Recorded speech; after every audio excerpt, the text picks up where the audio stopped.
How to fix Snapchat device ban. Hello guys, this is Atticus and welcome back to another tutorial video. In today's video, I'll teach you guys how you can fix your Snapchat device ban. Now, the reason can be many why your Snapchat decided to get banned. So we'll try to do a few things to recover it. So the first thing you might want to do is check for updates. Head over to your app store. Simply search for Snapchat. After you search for Snapchat, open Snapchat up and check if there is an update available.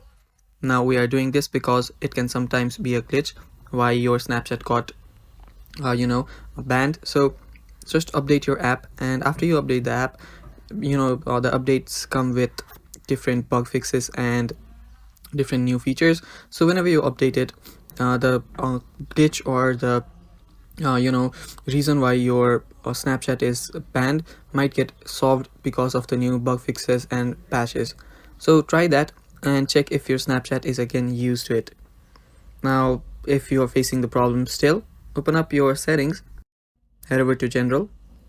Under general, head over to iPhone storage, and after you're on your iPhone storage, you can simply search for Snapchat. So search for your Snapchat, it's taking a while, but again search for your Snapchat under your iPhone storage, open up your Snapchat, and then offload the app. When you offload the app, all the caches will get deleted after you reinstall it. So offload your Snapchat right from here and then reinstall it. That should fix your issue, guys, and yeah, that way you can just fix your Snapchat device ban. Now the last thing that you can do is you can head over to the search bar.